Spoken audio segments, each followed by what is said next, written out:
اعوذ باللہ من الشیطان الرجیم بسم اللہ الرحمن الرحیم۔ سورہ زخرف مکی۔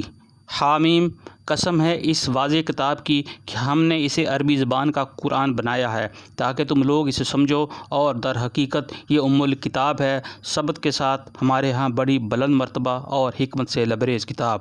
اب کیا ہم تم سے بیزار ہو کر یہ درس نصیحت تمہارے ہاں بھیجنا چھوڑ دیں، صرف اس لیے کہ تم حد سے گزرے ہوئے ہو؟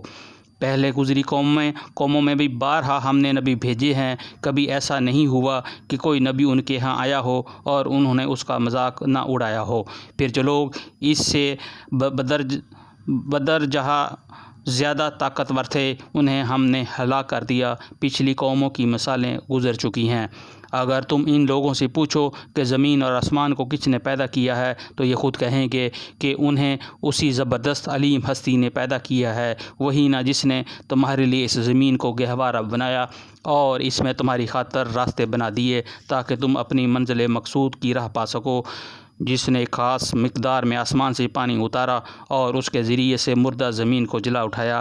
اسی طرح ایک روز تم زمین سے برآمد کیا جاؤ گے، وہی جس نے یہ تمام جوڑے پیدا کیے اور جس نے تمہارے لیے کشتیوں اور جانوروں کو سواری بنایا تاکہ تم ان کی پشت پر چڑھو، اور جب ان پر بیٹھو تو اپنے رب کا احسان یاد کرو اور کہو کہ پاک ہے وہ جس نے ہمارے لیے ان چیزوں کو مسخر کر دیا، ورنہ ہم انہیں قابو میں لانے کی طاقت نہ رکھتے تھے، اور ایک روز ہمیں اپنے رب کی طرف پلٹنا ہے۔ یہ سب کچھ جانتے اور مانتے ہوئے بھی ان لوگوں نے اس کے بندوں میں سے بعض کو اس کا جز بنا ڈالا۔ حقیقت یہ ہے کہ انسان کھلا احسان فراموش ہے کہ اللہ نے اپنے خلوق میں سے اپنے لیے بیٹی انتخاب کیے اور تمہیں بیٹوں سے نوازا، اور حال یہ ہے کہ جس اولاد کو یہ لوگ اس خدائے رحمان کی طرف منسوب کرتے ہیں، اس کی ولادت کا مجدہ جب خود ان میں سے کسی کو دیا جاتا ہے تو ان کے منہ پر سیاہی چھا جاتی ہے اور وہ غم سے بھر جاتا ہے کہ اللہ کے حصے میں وہ اولاد آئی جو زیوروں میں پالی جاتی ہے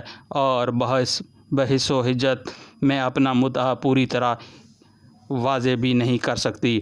انہوں نے فرشتوں کو جو خدائے رحمان کے خاص بندے ہیں عورتیں قرار دے دیا۔ کیا ان کے جسم کی ساخت انہوں نے دیکھی ہے؟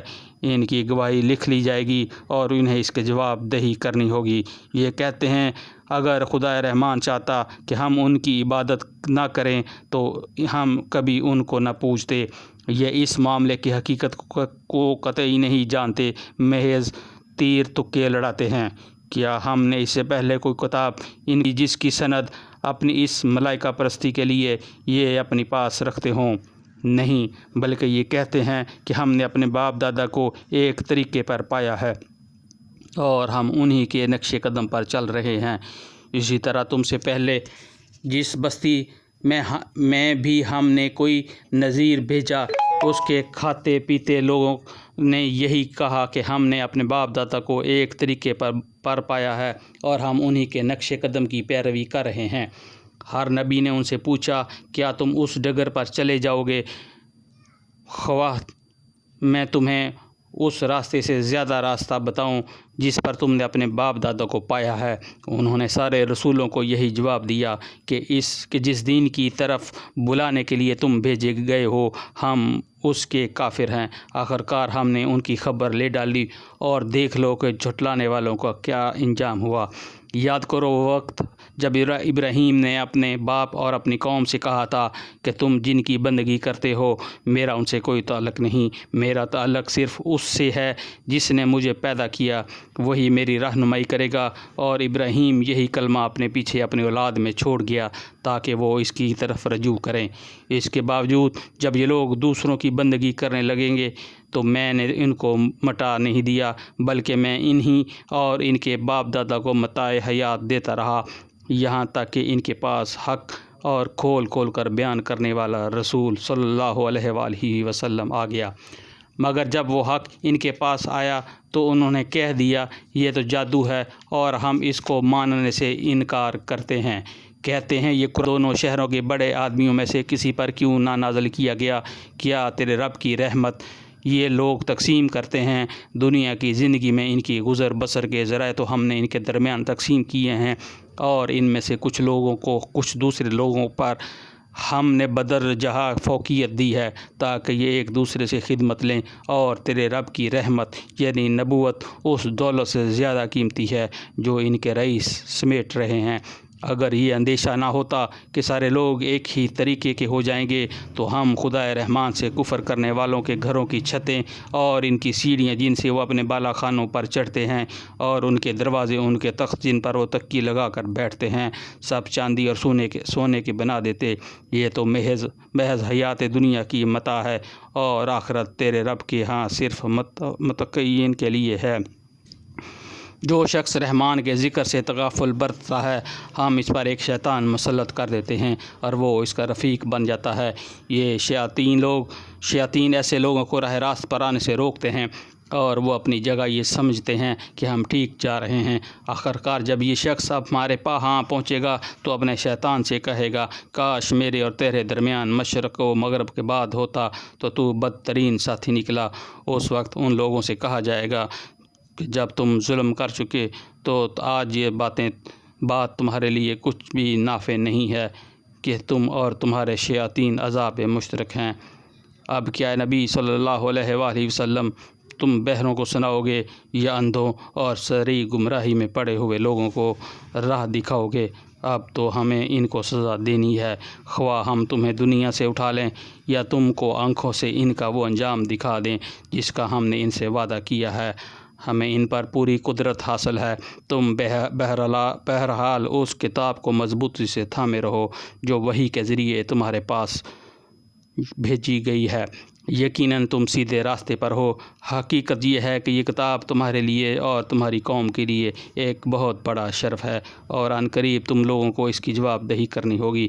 تم سے پہلے ہم نے جتنے رسول بھیجے تھے ان سب سے پوچھ دیکھو، کیا ہم نے خدا رحمان کے سوا کچھ دوسرے معبود بھی مقرر کیے تھے کہ ان کی بندگی کی جائے؟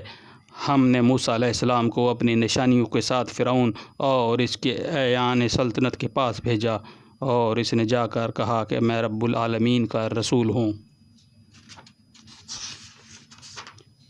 اور پھر جب ہم نے اس نے ہماری نشانیاں اس کے سامنے پیش کیں تو وہ ٹھٹھے مارنے لگے۔ ہم ایک پر ایک ایسی نشانی ان کو دکھاتے چلے گئے جو پہلے سے بڑھ چڑھ کر تھی، اور ہم نے ان کے عذاب میں دھر لیا کہ وہ اپنی روش سے باز آ جائیں۔ ہر عذاب کے موقع پر وہ کہتے، اے سحر، اپنے رب کی طرف سے جو منصب تجھے حاصل ہے اس کی بنا پر ہمارے لیے اس سے دعا کر، ہم ضرور راہ راست پر آ جائیں گے۔ مگر جوں ہی ہم نے ان پر سے عذاب ہٹا دیتے وہ اپنی بات سے پھر جاتے تھے۔ ایک روز فرعون نے اپنی قوم کے درمیان پکار کر کہا، لوگوں، کیا مصر کی بادشاہی میری نہیں ہے اور یہ نہریں میرے نیچے بہہ نہیں رہی ہیں؟ کیا تم لوگوں کو نظر نہیں آتا میں بہتر ہوں یا یہ شخص جو ذلیل و حقیر ہے اور اپنی بات بھی کھول کر بیان نہیں کر سکتا؟ کیوں نہ اس پر سونے کے کنگن اتارے گئے یا فرشتوں کا ایک دستہ اس کی اردلی میں نہ آیا؟ اس نے اپنی قوم کو ہلکات سمجھا اور انہوں نے اس کی اطاعت کی۔ در حقیقت وہ تھے ہی فاسق لوگ۔